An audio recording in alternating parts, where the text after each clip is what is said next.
Namaste, Suswagatam, and welcome to our 228 edition of Gyan Ganga, Words of Wisdom on our Virat Hindustan Sangam channel. As you all know that we are simultaneously on various platforms. It is not only YouTube, we are on Facebook, Spaces, podcast, and various other channels of social media. Today we have an important discussion: is Indian democracy under serious threat? And for the next 45 minutes to about an hour, Dr. Subramaniam Swami and the panel will be discussing this important topic. As I mentioned, we are at episode number 228, which has now turned into a weekly program. Exactly about 3 years ago, or to be precise, on the 2nd of April 2000, during the COVID lockdown, we had started this program on Ram Navami, and today is the 31st of March 2024, and Ram Navami is just around the corner on the 17th of April. And the earlier which program was a daily program, and we discussed everything with Dr. Swami. Now we have turned it into a weekly program, and we thank our viewers across the globe for their support. I also want to make a small announcement before we proceed with Dr. Swami. We have internally circulated, and it is known to many of our members, Virat Hindustan Sangam would be celebrating this year's Ram Navami at Ayodhya with Dr. Subramaniam Swami and Lord Rama, and we all will be reaching there on the 16th of April, and the program is up to the 17th of April. 17th is Ram Navami. So this is for the benefit of all our viewers who have registered and for the program. So with these words, it is over to Dr. Swami to start today's important discussion, which is a matter of concern for all Indians in India and across the globe, and also for all the countries who are pro-democracy. Over to Dr. Swami. Thank you, Jagdish. Today is March 31st, which means the financial year 23-24 has ended today. And a new financial year will start from tomorrow. It causes a lot of confusion because people are used from January to January. But in finance, we go from 1st April to 1st April. Not because it's April Fool is part of the tomfoolery in our budget. So in that circumstance, since the financial year has ended, I want to give a brief account of what are the dangers that we are facing for our democracy today. The economy is a very important part of it, and therefore I'll start with the economy, and then perhaps not as extensively the other areas of national security and then the political situation. These are also bringing to show we are essentially under a siege. And I don't think the Prime Minister, Mr. Modi, recognizes that, because he is all the time making out that nothing is wrong, everything is okay. So, as I said, the economy, the defense, and human rights. These are three things which are important, very extremely important for the country's security, safety, growth, and all that. All three we need. You can't just have economic development and not have your defense in order to protect your country. So, let me start by asking the first question. What is the stage of the economic performance so far? Now, and what is the implications going to be for us in the elections? Now, why I'm asking you this is that the database for coming to a conclusion is based on an economic consensus, economic census, which we do once in 5 years. And for the last 9 years, Modi's government has not done it. Not one occasion of a census. So there's no economic census. Everything is guesswork. and bluff. The second is an employment consultant. So we really don't know how many people are employed, how many are not employed. And the third is an index of industrial production. Even that is now 12 years old. What we had before, we have 12 years old. Because the last one was done during the Monsoon period, and now we don't have it.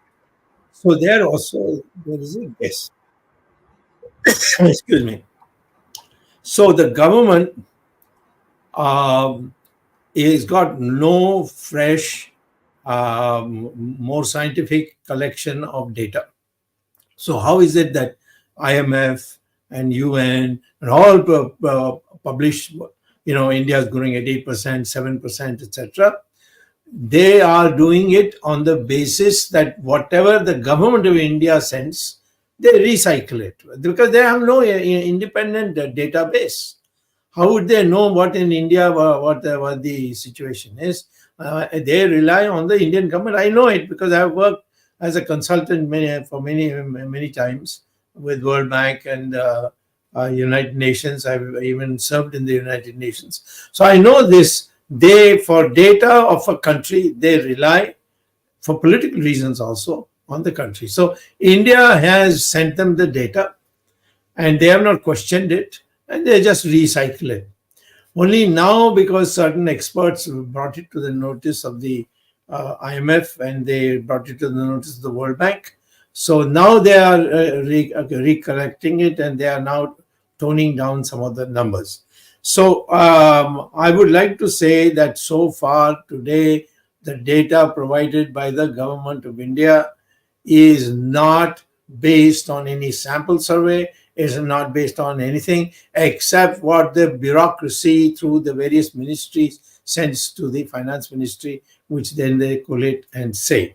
And none of them have got the guts to tell Modi that the facts are, the numbers are against you. So they don't, they hide it. Like yesterday, one of our leading Supreme Court judge who's from Karnataka, she in a statement in some seminar correctly said that how do we know how much when the demonetization took place, that the demonetization actually had taken place, because what we find now is that for every 100 rupees that we had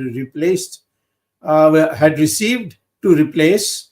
That's right, Nagaratna was her name, Justice Nagaratna. Gurudat Karkala has very kindly put her name on the screen. She says that said that we just don't know how much money truly came back and how much were newly issued. We found from the statistics, and that's why there's no official record for the public on what happened in the demonetization. According to us, for every 1 rupee that came back, 104 rupees, 100 rupees, 104 whatever, 1.404 came back. So therefore, you got more money than you had issued. So how does that indicate? So it shows that all this black money, everything has come to in the cycle. So that is a flop. After that, nobody raised it. Nobody spoke about it. In the last elections of 2019, it was never, demonetization was not mentioned. Just like getting all the money from abroad, which Modi had promised, he has never now since then spoken about it. So we have a situation today that we don't know exactly what has happened, because in order to get the correct information of the Indian economy, we need to have knowledge about how much labor is employed. Do we know how much, what is the unemployment? Unemployment is huge, because judging by the number of people who are going abroad, you know that in Ukraine, Indians have gone there because they can't get a job in India. So they And somebody said, no, in Ukraine, you can go and work there and maybe become a soldier there, and you may take a risk, but you'll get a good salary. There are other places also now. Indians are going. Some Indians recently tried to enter the United States from Mexico. How did they go to to Mexico? They go to the South America, which is easy to go through, and then from there they come in, try and come into United States. So Indians are suffering today, but it is not being reflected in the newspapers because the newspapers are become completely under control of the government. They are too afraid to even mention anyone Modi doesn't want their name to be mentioned. Modi has got one officer in the PMO called Hiren Joshi, who goes around to every newspaper and says, how did you put this man's name? Somebody said, oh, he's in the BJP, so why should you object? He said, no, he's not a cleared person. He's not cleared for publicity, so then henceforth don't publish him in the newspapers. I know this because some newspapers I know personally, the editors, the owners, so on, and they have told me this is how we get micromanaged by the government. So today, when you are talking about the serious threat to our democracy, this is a fact that today the information that people are getting is all, as is just reflected on the economic facts. The information the Indian people are getting is all false, and therefore, or they are doctored. And therefore, our country is today, as a democracy, is not in a position to review what is really happening. And so far, propaganda has helped us in the elections. We, as BJP members, we all want BJP to prosper. And of course, we want India to have much more Hindu renaissance and so on. But if you are going to be discredited in the end, that we have told lies to them, then I am afraid it will be like Mrs. Gandhi and the emergency. Who thought that Mrs. Gandhi would be wiped out completely? She'll lose her own election in 1977. It happened because people began to hear about the truth, and by word of mouth, they came to the conclusion that Mrs. Gandhi is harming the country. So we all are likely to suffer. Mr. Modi can put Mr. General VK Singh in one corner and somebody else in another corner, and ignores X, Y, Z.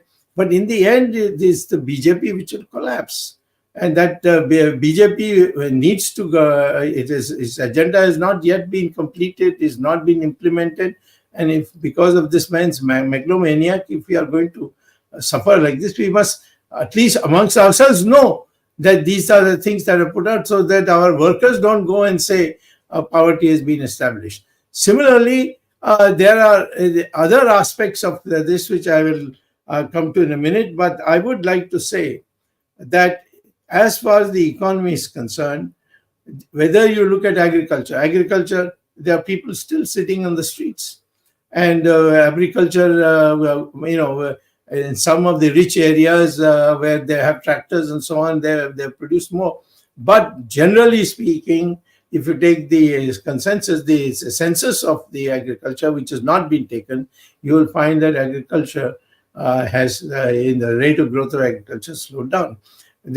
Similarly, in almost every sector today, when you start going into the depth of it, you find this is happening. So I would say that we have to have a broader understanding of what we are in, and we don't want to be like Soviet Union, suddenly discover everything falling apart, the whole system collapsed, and then for a few years democracy prevailed in Russia, and the Soviet Union broke up into 16 pieces, and what was left was Russia. And Russia, for some time, now a dictator is again taken over. But you see what is causing, what is happening. There are terrorist activities in Russia, which is supposed to be highly controlled, because you can't suppress the people beyond a point. So in these circumstances, I would like to say that in the media, for example, today, in the main newspapers, they are not reporting. They will not report anyone whom Modi doesn't like. I know this for a fact because I have not only have relatives, I have a daughter in the media. I have friends from a long standing who complain to me. They say, "But we have to live. We have to, bring bread to our home families. So we can't take the stand. We'll be thrown out the next day." And there are people who are constantly coming and informing. For instance, the one of the papers in South India published op-ed of mine on the true state of the Indian economy. And they were visited by Mr.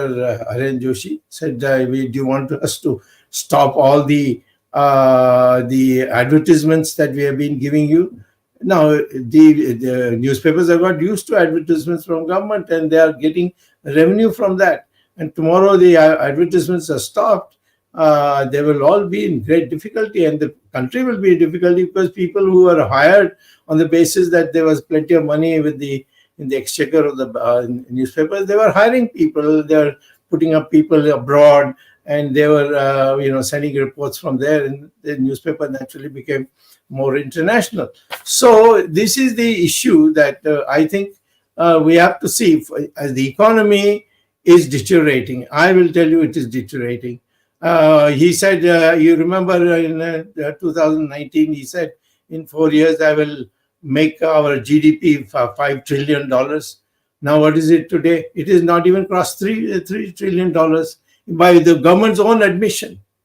And so there's no way to cross-check this or ask the government, have you failed or not?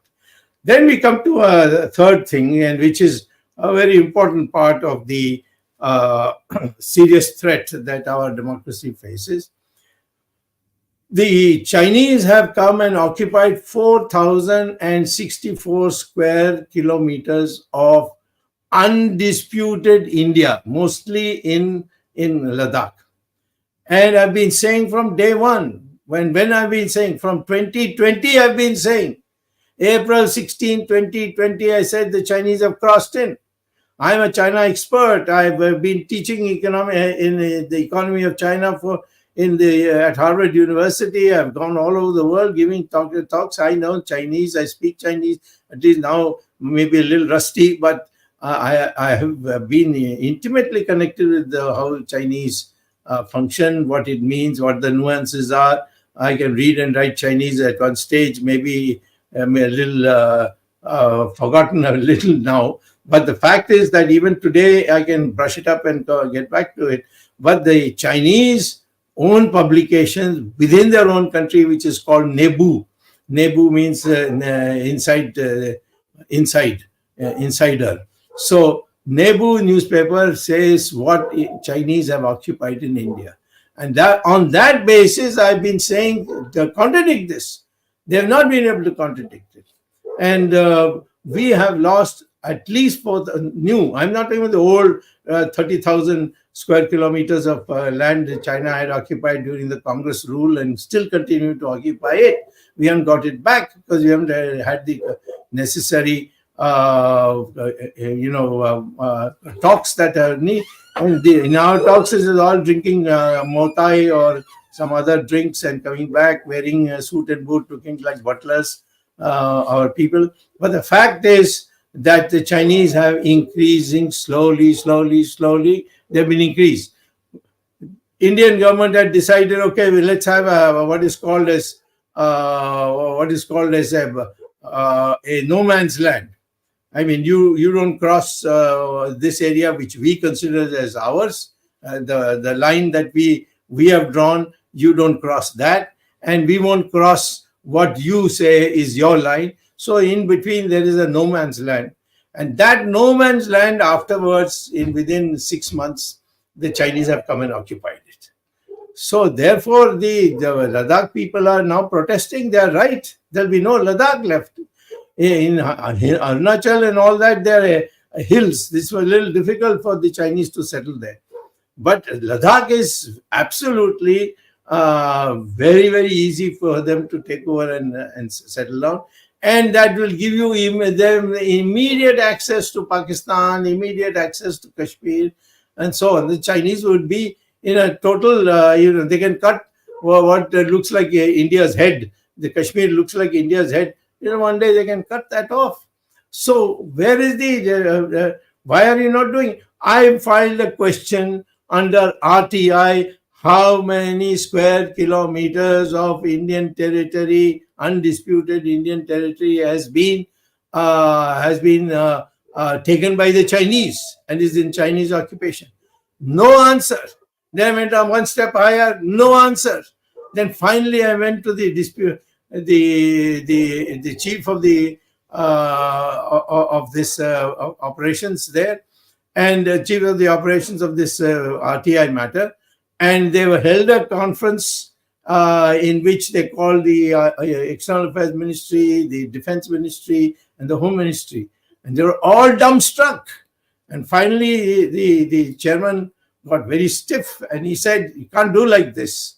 You have to have an explanation. You have no explanation. Why you're not telling us how much of Indian land has been taken over by the Chinese?" And so they've given them till the to the middle of April to give complete data to me. And when that comes out, I will hold a special. I will hold one of my Gyan Ganga meetings in that and tell you what's going to happen. But I have to go through this in Parliament. When I asked, they said, no, it is national security. How can it be national security? If China takes your territory, it's not national security. It's a national calamity. And the whole country must be told that. You can take over Chinese land, then it will be national security because you don't want to make it an international issue. But if Chinese take over your land, how can it be national security? And all these semi-idiots or maybe full idiots, they have come into all these important policy-making positions. And the way the candidates are being selected. People who have won by 5 lakh vote margin, and not once but twice, they have been cut off. And people who have been Swayam Sevaks from childhood, and then built the Jansang, and then later on the Janata Party, and then they are also this thing. And Mr. Modi doesn't say even today China is an aggressor. He says, "Ne koi aaya nahi, koi gaya nahi," and he's stuck with that. And he wants to be seen in the international world. The other day, I think it was in one of these G20 types meeting. Xi Jinping was sitting in the sofa, and Mr. Modi was standing, waiting for Xi Jinping to say, "Please sit in the sofa." The picture came. Then they had some dinner, and I saw Modi running. He was actually running with a photographer to go and shake hands with these normally don't come in our papers, but they came in foreign papers, and that's how I came to see it. So here is a situation where today we can say that maybe our innocent Indian people still don't know that, like in Jawaharlal Nehru's matter, Jawaharlal Nehru's tenure, innocent people didn't know that Hindi Chini Bye Bye was actually a slap on the face of India, and we should not repeat it, we should not say it, and we should in fact start telling the Chinese, "Return it or we are going to finish you off." We can do it because the Chinese are on a mountain, and they have come down to Arunachal, and that's coming down the mountain. And if they want to fight us, they'll be against the mountain, they will crush them. And we have done it once or twice before. Once in 1967 we did it, and another time we did in 1987, we thrashed them. And after that, the Chinese did not disturb us till Mr. Modi came, and then they started doing it. So in these circumstances, in all these matters, I think the subject is very large. I'd like to speak much more about the human rights aspects that are taking place in our country, which we need to deal with, because it can't be shut off. And but that we may do later. But at the moment, I would say that our country today is not functioning according to the national interest of our country. Our government is not functioning according to national interest. I would like to see all patriotic people who are with BJP to get up, and discipline has a limit. Once when somebody is not misusing your discipline, then you have to redraw that discipline. The format of the discipline once again, and see that they are brought to book. And that is why I decided that we should have this function today, so that people get alerted that they have not been told the truth. The economy is not growing. If they say 6%, I challenge them, have a debate with me, public debate, any place, and I will be happy to debate with the government spokesman who are in the official dump, not these ministers. They don't know anything. It's no use wasting time there.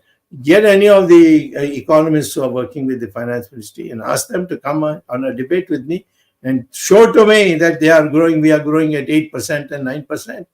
Even Amit Shah is taking 8%. He doesn't know ABC of economics, but he says 8% में हमारी economy बढ़ रही है. How? On what basis? And just like doubling of our GDP in 5 years, which Modi had announced in 1919, we are nowhere there, and therefore even today we are not anywhere there. So the truth needs to be told, and I cannot give any statistics on it because the government published statistics are all fake. I have done it by going as an economist, sitting down and putting 2 plus 2 together and see that it becomes 4, and if it becomes 5, then I know something wrong has happened. So on the basis of this analysis, I'm putting forth, warning the country that I warned the country about China, and I've been proved right, but they are all putting parda on it. I'm warning the country that we are heading for a major economic collapse if we do not face the facts and do what is necessary. You saw China, which had hid all this, has now an economic crisis in China. But now it's come out in the open, but there it's not a democracy. It's a dictatorship, so they can hide even today a lot. India is in a very tragic position, and there's an election, and let us hope that people who are truly loyal to the country are elected in this election. Over to you, Jagdish. Thank you, Dr. Swami, for that very enlightening information which you have shared with our viewers. I have a few questions. One of our viewers from Mumbai, Advocate V.B. Singh, has this question for you. It's on the screen. Yes. You also supported semi. Yes, because the other parties, the Congress party was there, were rogues. So it's better to support idiots than rogues. And these idiots I can take care of and see that we get back on the track. So just because I am as part of the party, I felt that this is a better party than the Congress, and therefore we must. The Congress, we had very good people like Narasimha Rao and even Rajiv Gandhi, but these people, they are all from abroad. They have no love for this country, and so I felt that this country is in danger, and consequently, BJP is the one that should be supported, and I stand by that. Even today, minus Modi, BJP is still the best party in the country. Arvind, I have something to ask in Hindi. We have other questions, but आप शुरुआत कीजिए हिंदी में, क्योंकि बहुत सारे दर्शक आपसे हिंदी से और डॉक्टर स्वामी हिंदी में जवाब भी देंगे. जगदीश, ये बहुत ही महत्वपूर्ण प्रश्न है, और खास तौर से इसलिए जबकि ये हम चुनाव की पूर्व संध्या पर हैं. हमारा देश 540 से ज्यादा लोकसभा के मेंबर चुनने जा रहा है, और जो देश में हालात है, अगर देश में हालात आज के विषय में जो हम बात कर रहे हैं, डॉक्टर स्वामी ने पहल की है, ये चुनाव के पहले बहस जरूर इस पूरे देश में होनी चाहिए. इसलिए इस दृष्टि से मैं समझता हूं ये बहुत महत्वपूर्ण है. इस विषय पे हम पहले भी बात कर चुके हैं, जैसा डॉक्टर स्वामी ने शुरुआत में कहा था. हमने, जबकि मुझे याद है मैंने भी कहा था कि हम पूरे देश को एक पार्टी डेमोक्रेसी की तरफ ले जा रहे हैं, वन पार्टी डेमोक्रेसी, यानी कि एक पार्टी का लोकतंत्र. चीन में डेमोक्रेसी नहीं है, वहां एक पार्टी का रूल है. रशिया में डेमोक्रेसी नहीं है और नाम के लिए डेमोक्रेसी है, वहां भी एक पार्टी का रूल है. हम जगदीश, आपको याद होगा 35 साल पहले मैं और आप नॉर्थ कोरिया गए थे। नॉर्थ कोरिया में हमने जो डिक्टेटरशिप देखी, उस तरह की डिक्टेटरशिप तो हम भारत में नहीं देख पा रहे हैं आज। लेकिन हमें ये बातें जो आज हो रही हैं वो याद दिलाते हैं इमरजेंसी की। इमरजेंसी में मीडिया पर पूरी तरह कंट्रोल कर दिया गया था। डॉक्टर स्वामी ने अभी हिरेन जोशी और दूसरे उनके कार्यकलापों का बात जिक्र किया। जबकि गोदी, हम इसको गोदी मीडिया कहें, मोदी मीडिया कहें, कोई भी मीडिया का नाम दें, कोई भी चीज जो सरकार के खिलाफ है आज पब्लिश नहीं हो सकती। कोई भी टीवी चैनल उस डिबेट को नहीं दिखा सकता। आज इंडिया अलायंस की मीटिंग रामलीला मैदान में हुई थी और मैं देख रहा था कि कौन सा चैनल इसको दिखा रहा है, क्योंकि मोदी जी मेरठ में थे तो मेरठ की रैली भी दिखानी थी। तो सिर्फ एक चैनल मुझे मिला, वो राजीव शुक्ला का चैनल है, टीवी 24 और समथिंग। उस चैनल पे ये रैली दिखा रहे थे। और एक जमाने में एनडीटीवी हुआ करता था जो सरकार के खिलाफ दिखाता था, वो भी सरकार ने एक तरह से अपने हाथ में ले लिया है। तो मीडिया बिल्कुल गुलाम है।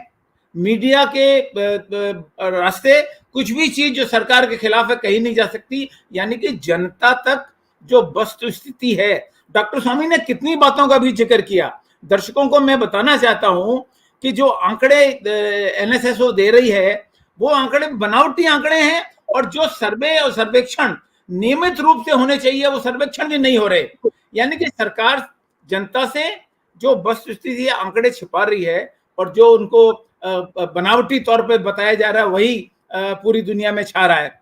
तो एक तो हुआ। दूसरा, लोकतांत्रिक संस्थाओं का हनन हो रहा है। इलेक्टेड चीफ मिनिस्टर्स का गिरफ्तारी हो रही है और उनके खिलाफ केस डाले जा रहे हैं। जजेस रिजाइन करके लोकसभा के प्रत्याशी बन रहे हैं। जो पूर्व जजेस हैं उनको राज्यसभा का मेंबर बना के लालच दिया जा रहा है वर्तमान जजेस को। 600 वकील सरकार के पक्ष लेकर जुडिशरी के खिलाफ चिट्ठी लिख रहे हैं कि ये सुप्रीम कोर्ट को अधिकार नहीं है, ये सुप्रीम कोर्ट के ऊपर भी दबाव डालने की। तो ये सारे लक्षण इनको, और हमने पिछले हफ्ते भी डिस्कस किया था, उसके पहले भी बात की थी इलेक्टोरल बॉन्ड के ऊपर। जिस तरह ये वसूली की गई है, और जरूरी नहीं है कि जो हर चीज विपक्ष जो कह रहा है वो सही है, लेकिन जो उन्होंने धंधा बनाया वसूली, उनको ये कहते हैं कि ये वसूली बॉन्ड था, चंदा दो धंधा लो।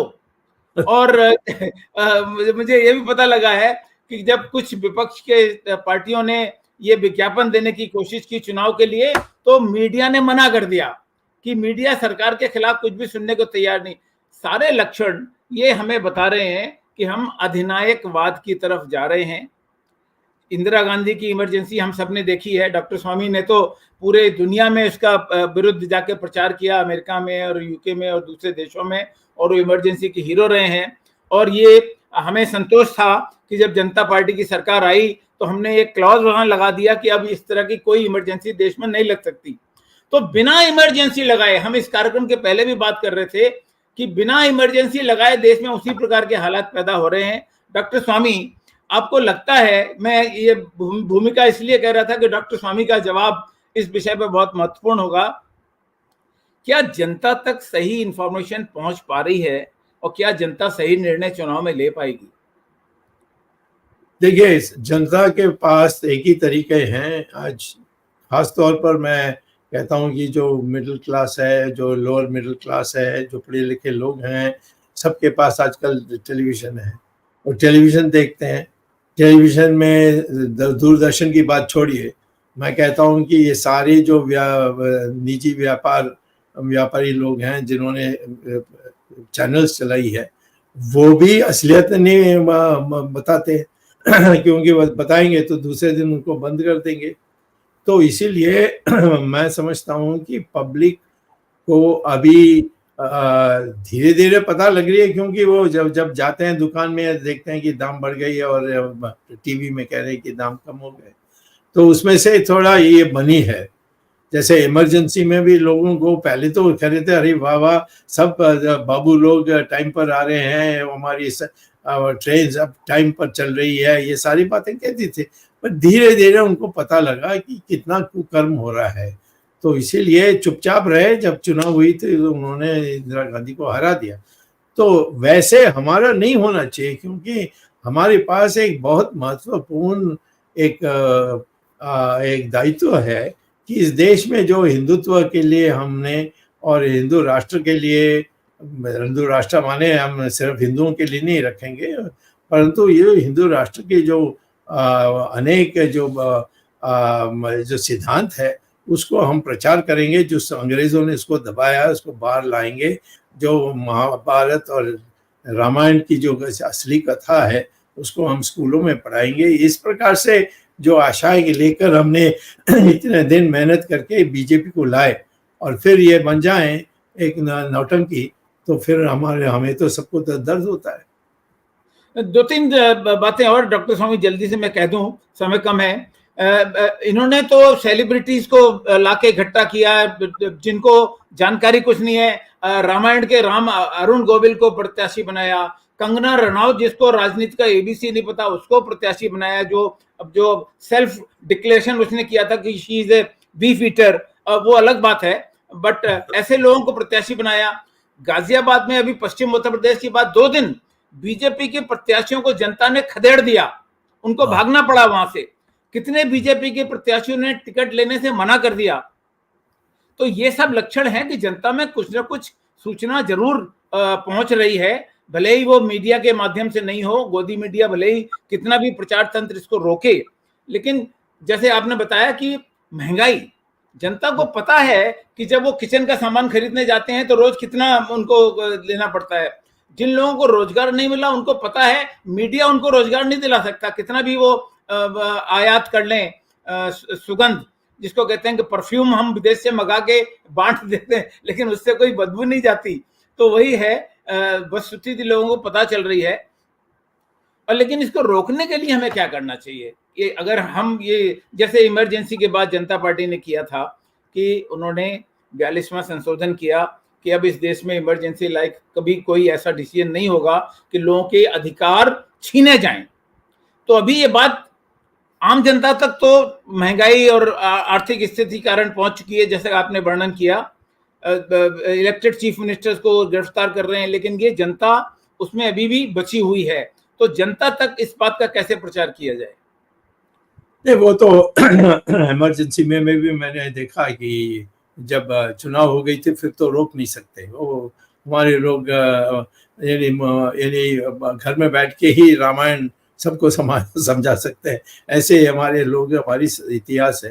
तो चुनाव में जरूर कोई ये बात कहीं नहीं, जैसे हमारी अब ऐसे टेलीविजन में तो बात आ रही है, लोग देख रहे हैं, क्योंकि मैं जब हवाई जहाज में जाता हूँ लोग आते हैं कहते हैं हमने देखा यूट्यूब में, ये देखा वो देखा।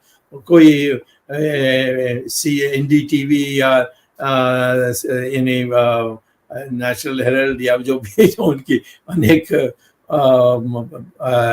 जो प्रचार होते हैं उनको देखते नहीं है। वो जो निश्चित तौर पर ये जो यूट्यूब है उसमें जो इंटरव्यू आ रहे हैं उनको देख रहे हैं। तो कहीं ना कहीं ये सब आ जाने वाला है। जब पहले तो विदेशों में भी बड़ी मोदी की तारीफ होती थी, जो मोदी चाहते थे और हमारे लोग जाकर उनको खिलाते थे, हमारे वहाँ के अखबार। अब वो भी जहाँ हमारे वहाँ हिंदुस्तानी हैं जो उनके अखबारों से बात करते हैं, उसके कारण आज अखबार भी बोलने लगा है। तो मैं ये नहीं समझता हूँ कि इस चुनाव प्रचार में ये छिपा सकते हैं। ये आज भी रशिया के कहीं निकट नहीं है दमन में। तो मैं सोचता हूँ कि ये हमने जो आज किया, किसी और को हिम्मत होगी मैं नहीं जानता, परंतु मैं ये जरूर जानता हूँ कि कपिल सिब्बल ने एक चैनल चलाई, उसमें वो ऐसे बातों को बाहर निकाल कर ला रहे हैं, बड़े बड़े विशेषज्ञों को बुला करके उनसे कहलवाते हैं। तो ऐसे अभी फैलने लगी ये यूट्यूब से। तो मैं ये नहीं, मैं मुझे पूरा विश्वास है कि हमारे देश में इस चुनाव में हम लोग जैसे आज हम प्रोग्राम कर रहे हैं और भी लोग करेंगे, ऐसा होगा तो निश्चित तौर पर ये बात फैल जाएगी। और उसके बाद मैं यही दोबारा कहता हूँ कि बीजेपी में है अच्छे लोग, हाँ, बिल्कुल। वो टिकट नहीं दिया वो अलग बात है, बट वो अच्छे लोग हैं, काबिल है, योग्य है। अब मोदी की जो तानाशाही की जो नेतृत्व है और मंशा है, इस कारण से उनको किनारे किया है। उनको कंगना को ला सकते हैं, परंतु कोई बुद्धिमान व्यक्ति है उसको नहीं लाएंगे। तो वो मंशा बदल जाए, और मैं आज तो कहता हूँ ये हम तो कह ही सकते हैं और कुछ नहीं कह सकते हैं। अयोध्या में भी मैं जानता हूँ कि कितना कपट हुआ वहाँ, और उसको सीधा करने के लिए मुझे क्या क्या करना था, तभी तो सुप्रीम कोर्ट में हम जीत पाए। तो हताश नहीं होना है, बस ये है, इसको मान लिया कि ऐसा हो रहा है, तो फिर हम सब लोगों को आगे आके इसको प्रचार करना चाहिए जो हमारी क्षमता है। डॉक्टर स्वामी, मैं ये सोचता हूँ कि जहाँ तक लोगों का भारतीयों का जो डेमोक्रेसी या जमहूरियत के ऊपर जो विश्वास है वो अटूट है। जैसे आपने बताया इमरजेंसी के काल में 20 लगभग 60 दिन के अंदर कोई पॉलिटिकल पार्टीज नहीं थी, कोई पॉलिटिकल वर्कर सब जेल में थे, 1,40,000 राष्ट्र स्वयंसेवक संघ के कार्यकर्ता जेल में थे। उस परिस्थिति में भी हिंदुस्तान की जनता ने जो उनको उचित लगा उस समय उन्होंने किया, और मुझे ऐसा लग रहा है हम सब चाहते हैं कि बीजेपी वापस आए और बीजेपी में भी परिवर्तन हो सकता है कि नतीजे इस तरह के आएंगे कि जो लोग आज बीजेपी के भागदौड़ देख रहे हैं उन लोगों को पता चल जाएगा, और जो शक्तियां बीजेपी को सपोर्ट कर रही है, परिवार संघ परिवार के लोग, उनको भी समझ में आ जाएगा कि किस तरह को देश को लेके जाना चाहिए। क्योंकि आमतौर पे जनता में बड़ा गुस्सा है कि जिस तरह से तानाशाही की ओर चंद नेता लोग जा रहे हैं। आपने यहां जिक्र किया बंबई के कृपा शंकर सिंह को, यूपी से जो कांग्रेस में थे, जिन्होंने आरएसएस को टेरर कहा था, उनको उन्होंने यूपी से लोकसभा का बीजेपी का कैंडिडेट बनाया, और प्रज्ञा ठाकुर को भोपाल से जो मालेगांव जो कांड हुआ है उसके बारे में उनको गलत फंसाया गया, उनको टिकट नहीं दिया गया। जनरल वीके सिंह जो सोनिया मनमोहन सिंह के राज में अपने चीफ ऑफ आर्मी थे, उनको 2 इलेक्शन में वो बड़ी संख्या में 5 लाख से ज्यादा वोटों से गाजियाबाद से जीत के आते थे। 10 साल मोदी जी ने उनको सिर्फ मिनिस्टर ऑफ स्टेट बना के रखा, और अन्य आईएएस ऑफिसर और आईपीएस ऑफिसर और आईएफएस ऑफिसरों को कैबिनेट रैंक दिया, और ऐसे लोगों को उन्होंने आखिर में टिकट नहीं दिया। ऐसे बहुत सारे उदाहरण है, महाराष्ट्र में है, यूपी में है, कर्नाटक में है, कि ये जो पार्टी के कार्यकर्ता को जिस तरह से ये लोग गुमराह कर रहे हैं, और वो भी जनता को गुमराह करने की कोशिश है। मुझे लगता है बीजेपी इससे उभर के आएगी और सही दिशा में चलेगी। हम सभी चाहते हैं कि बीजेपी जीते, मगर हमारा भी अधिकार है, जब पार्टी के कोई फोरम उपलब्ध नहीं है। मैं अपने दर्शकों को बताना चाहता हूं कि गए 10 साल में बीजेपी में, जो हमेशा एक डेमोक्रेटिक पार्टी में होना चाहिए, कोई चुनाव नहीं हुए हैं। अभी जो ये नॉमिनेशन बांट रहे हैं पार्लियामेंट्री बोर्ड, ये भी गलत है। पार्टी प्रेसिडेंट का एक्सटेंशन भी गलत है। पार्टी में पहले चुनाव होना चाहिए, और बीजेपी में और जनसंघ में ये होता था, जनता पार्टी में भी होता था। तो ये नहीं है डेमोक्रेटिक। लोग साहब, कई लोग पूछते हैं कि डॉक्टर स्वामी बीजेपी में क्यों हैं और अभी मोदी का बारे में शिकायत करते हैं। I wish to tell them that it is a democratic party. People have a right to raise voices in a democratic party.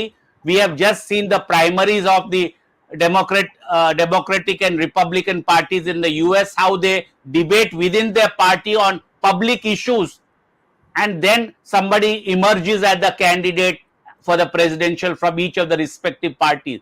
So we must come out of this feudal mindset that only everything should be held in closed doors, nothing should be discussed in public, then we'll have emergency like situation between 74 and 77. So we must be vigilant. We are for BJP, but BJP in a democratic spirit should also accept it. We want BJP candidates to win, but this tendency of big autocratic should end. This is my views. I will now, Ramesh would like to comment further. Yeah. Yes. So, Dr. Swami, the topic today is Indian democracy under serious threat, correct? So, if you look at when was this democracy under threat, was during emergency. So, let's take a look at where we are today. ECI completely usurped. The Chief Justice is kicked out of the panel. You look at the Supreme Court, the government is taking stand. I mean, they're sponsoring some bandicoots who are running around and casting aspersions against the Supreme Court. Electoral bonds, the biggest beneficiary being BJP, getting 84% of all those things, using the EB, CBI, ED, IB, whatever, all to conduct raids. So once you conduct a raid, Chandalo, whatever he said, that's what is happening. So I raid on you, you give me money, you join my party, you're fine. Everything is cleaned up, you're fine. You're washed through my Modi washing powder, you're good through the machine. And allowing crooks, like what Jagdish said, and allowing crooks to join. What other signs can there be, Dr. Swami, when the democracy is under threat or not? I agree. I would say that you are not even able to defend your country. Absolutely. First is what China has done. Then Maldives says, get out. And we quietly come out like pussycats. Which country? Nepal is supposed to be our blood brothers. They have also told me, get out. The Chinese have come in. Sri Lanka, because you try to boss over them, they have no alternative but to go ask the Chinese to come and do their investment, and their economy can grow. Bangladesh is not with you. Of all, the most loyal was the hill area of what is it called, that next to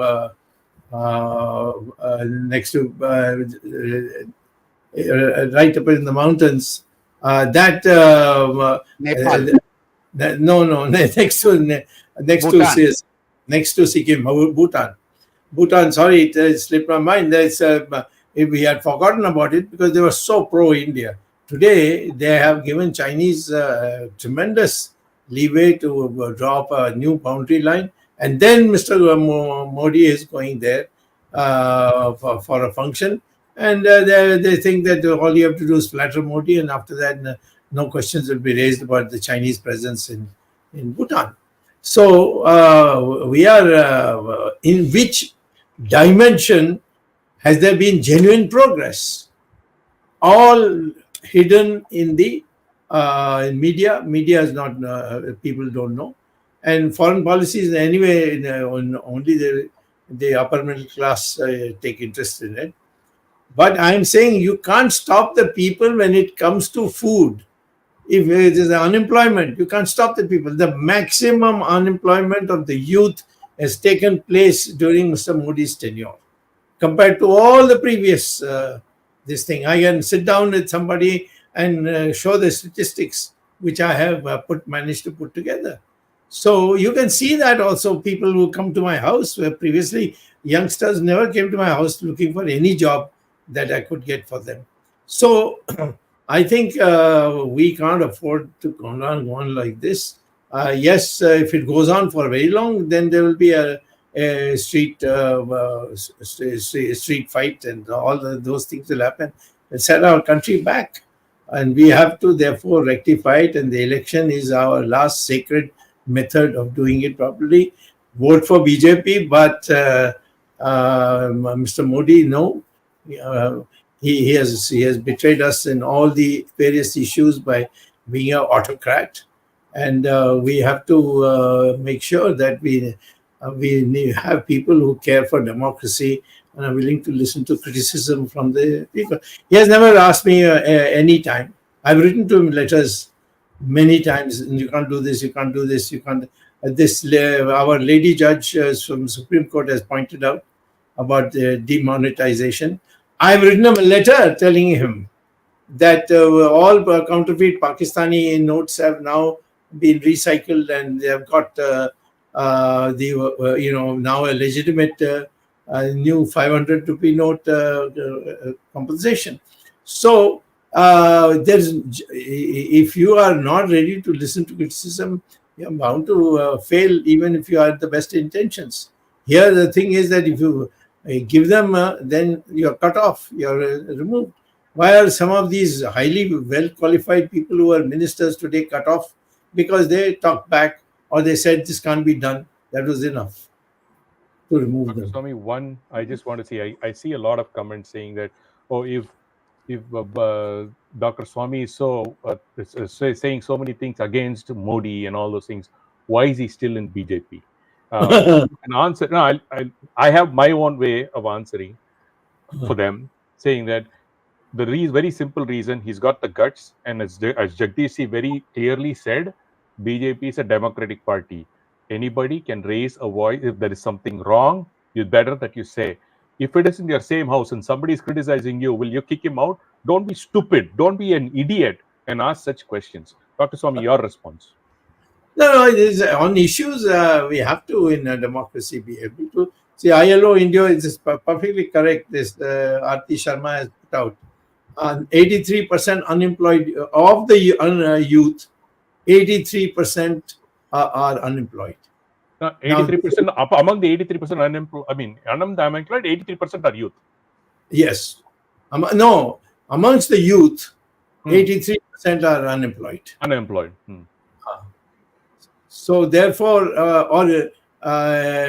even if you want to say that amongst the unemployed youth are 83%, that also is about the same thing. So I'm saying this, that we are trying to save the party, and somebody is like we had the Mughal period, just do what you like. That we cannot allow in our country. Yeah, because the party is bigger than the person. Unfortunately, it has become, instead of a BJP government, it has become Modi government. It's all about Modi. People don't live forever, parties do. So get your head straight, clean all the nonsense that you have in your head. We need BJP to win. We need to continue as an Hindutva party, or we don't need Modi. Absolutely, because you cannot compromise on principles and values. Because if you look at Dr. Swami, if you look at one more piece, the so-called democracy of the party, their election manifesto, the core points, the election manifesto, none of them have been fulfilled today, Dr. Swami. None. Be it the corruption, be it Hindutva. Liberating temples. That's exactly, yeah. That is abandoned. No, they grabbed temples. 100% of the temples were grabbed. Then I had to go to court and get it removed. Same thing Maharashtra, they've done is Pandharpur, you see. So therefore, and none of the temples are being freed, even though there is a Supreme Court order that only with the any financial irregularities should be, and in a short period it should be returned back, and you cannot touch anything else. But you find in Maharashtra, Pandharpur, the former chief minister of our party, he goes there and starts dictating to the pujaris on what to be done and what not to be done. I mean, this is are there no other work that they should be telling how they should be done? We are finding that in almost every state, taking over of the temples. Dr. Swami, I have a question on some recent development and USA and UN making unnecessary comments on this issue. And this is regarding this Kejriwal and something about bank accounts and all that. Our viewers would like, because many have raised this question, our viewers would like your comments. You have already tweeted on it, but can you explain to our viewers in short about these two issues, UN and US attack on our internal affairs? You see, US, we have an association with them, the Quad as it's called, and we have a lot of interactions. We have a lot of Indians also working there. And if they express something, why take notice of it? If I criticize the United States, or some member of parliament or some minister criticize the United States will not react at all. Because if you are partners and they want to make a criticism, yes, I don't appreciate them speaking up for Kejriwal, because Kejriwal tried to put me in jail. You know that, on a cooked up thing. But of course, I went to court and got it quashed. So it couldn't happen. Like Sonia Gandhi, she told him to do it. So Kejriwal is something he can take care of himself. He's chief minister. Let him fight with Mr. Modi the way he wants. But if somebody from abroad, particularly from Ford Foundation inspiration, they want to speak up for Kejriwal, let them speak. Why you should take notice at all? I mean, you're giving them importance by taking notice. Dr. Swami, you know there's you see this on the screen. Mr. Yes. Vanchuk is on a hunger strike, and he has the Ladakis, he has mobilized them, and he's saying that it should be safeguarded under the 6th schedule. But besides these environmental issues, he has spoken about unemployment and other things. But most important issue which he has spoken there, and he has quoted you repeatedly, is that China has captured Indian territory, and Yes. that he is going to lead a march to the borders to show people and the media, if they are interested, how much China has captured in Ladakh area. So our viewers want to know whether you would support this thing which is going on there, and what is your views on this climate change and the 6th schedule and this agitation for the rights of the Ladakhis. Well, you see, these are essentially part of democracy. Each state has some grievance which the center is responsible but is not addressing it. So they must demonstrate. Frankly speaking, I'm very happy that he mentioned me a few times, saying that yes, I was right, and I believe that we must liberate our country from Chinese clutches. But ultimately, it has to be done. The action has to be done by the government, or you create such a situation that the appropriate government comes to help you out. Jawaharlal Nehru did it, and you know what price he paid for it. That was the end of Jawaharlal Nehru. So I think as far as Kejriwal is concerned, I think he can take care of Modi himself. I certainly will not speak up for him, because when he was ruling the roost, with Sonia Gandhi's blessings, he tried to get me arrested on a completely nonsensical charge. Of course, Tulsi, KTS Tulsi, was a friend of mine, a very damn good lawyer. He went to court and got it quashed. So he's getting his own desserts that he had put out for other people. So I would not bother about him. But I would certainly be concerned about people being prevented from publishing something, people from speaking something, and so on. Kejriwal, what is the issue? That there is an accusation of him having stolen this and stolen that. Now, that is something that Kejriwal and the government of India should fight it out in court. But I don't think the ordinary people who don't know the details of it, nor Kejriwal has asked any of us to help him, because tomorrow he's quite capable of saying, "Who asked Swami to intervene? I never asked him to intervene." And you look very, very silly at that situation. So therefore, the people who are watching our show should know that we are not in a mood to fight anything that BJP is doing. BJP is doing a lot of nice things, minus Modi. The amount of support I got from the Vishwa Hindu Parishad and the RSS in getting the Ram Mandir done, no other party would do this kind of support that I got. So therefore, there are so many pluses about BJP that that is not important just now. I just would like to see the minuses cut off as quickly as possible. Dr. Dr. Swami, I Swami. am sorry, Arvind, I am little sorry. I'm taking your time, but there is a Dr. Swami here in the program, our chat box also, and other places. A canard is spread that if you are against Modi, that means we are pro Rahul, and if we are against Modi, then Rahul or his other group will come to power. How do you counter this type of thing, Dr. Swami? Because many of the youth are misled. If not Modi, then it is Rahul Gandhi, Pappu, or what as you call him, Buddhu, it will be Buddhu. Can you enlighten our viewers why it is not so?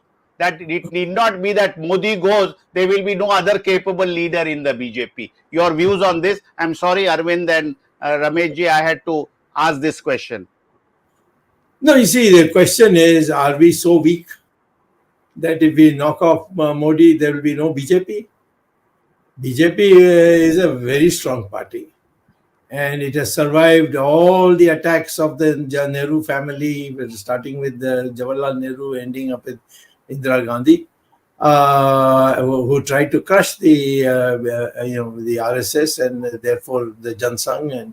But I don't think that we need to bother about weakening RSS or weakening the BJP at all. And it's a sign that you have become enslaved, mentally enslaved, that you think that only Mr. Modi can save you. There are so many people in our party who can do a better job, and they are more educated than Mr. Modi.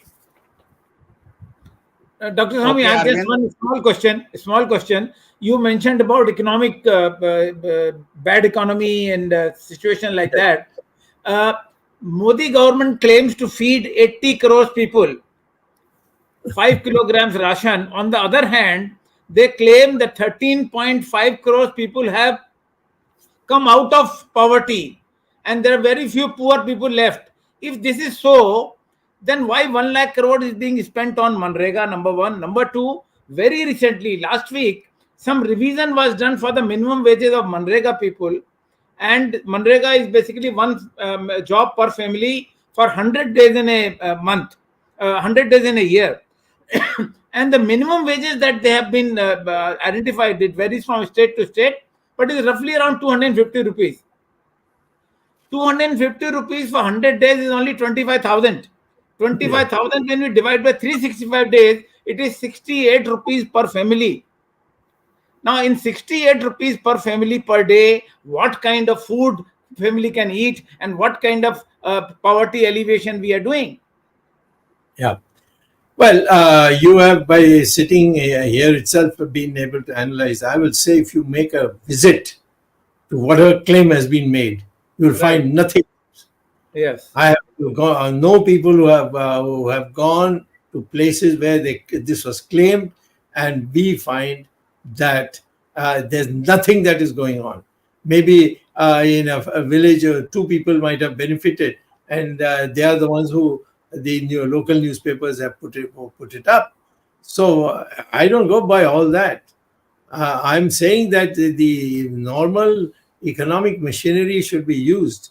Pay people well, create employment, eliminate unemployment, then automatically, and then you encourage people to invest. So reduce the income tax. I'm saying abolish it, lower the interest rates. There are so many things that you have by which you can move the Indian economy, where people will do the whole idea of market economy is that you can't have a paternal economy, you see, where somebody is there, I give this, give that. It is not a monarchy, nor are we a communist country. Okay, Arvind, we have gone beyond 1 hour. Yeah, thank you. Thank you. Thank you, Dr. Swami. This was such an important topic. And you started with the whole of the economy, how the economy is going down the drain. But we were talking about the control of a limited number of people. In fact, we can say, hum do, hamare do, as they say in BJP. The only two people are controlling the party. And Jagdish, I think he has made very clear your stand and the kind of criticism that people have been asking why you are against Modi and things like that. So we are all basically pro Jansang, pro BJP, but we don't want dictatorship of two persons like what is happening, and this is a danger. And I think we have analyzed this and we have put the things in right perspective. I'm sure the viewers on the eve of the election will also realize that what are the dangers if the democracy is controlled and we have some kind of dictatorship creeping into the political system. And you have highlighted all the. Ramesh, you want to say something? Quickly, Jagdish, with Yeah. your permission, can we show that 10-second clip of what Nirmala Sitharaman said? Okay. No, That is I think the viewers have Okay. know about it. Okay, Yeah. go ahead. That's all. That's fine. Go ahead, Arvindji, conclude. Yeah. So basically, the dangers to the democracy we have discussed earlier also in this program. And it was very important for us to point out specifically, item wise, that where are the dangers and how these dangers can be overcome and how should we control it. Thank you, Dr. Swami. Thanks, Ramesh. Thanks, Jagdish, for anchoring this program for such a long time. We have been doing it almost for 4 years now. Day after tomorrow, 2nd of April, we will complete 4 years. We started on 2nd April 2020. So on Ram Navami Day, and of course Ram Navami is 10 days further, but almost 4 years we have completed and successful program. Congratulations to our technical team, which has been strengthening day by day and introducing newer technology by the day. Thanks Ashish Shetty, Swaminathan, Tejas Navalgul, Gadgi Rakesh, Ishwar Iyer, Vishal Mehta, Ajesh Nair for curating this wonderful program, which viewers look forward to every Sunday at 8 o'clock. Arvindji, we want to add Gurudat Karkla Shetty as well to the IT team. Yes, He has also today been doing a phenomenal job. Gurudat is doing wonderful job for Virat Hindustan Sangam, and he is one of the pillars of the backstage. Thanks mentioning this, and we'll be meeting again with a newer topic next Sunday with Dr. Subramanian Swami and new topic. Till then, namaskar.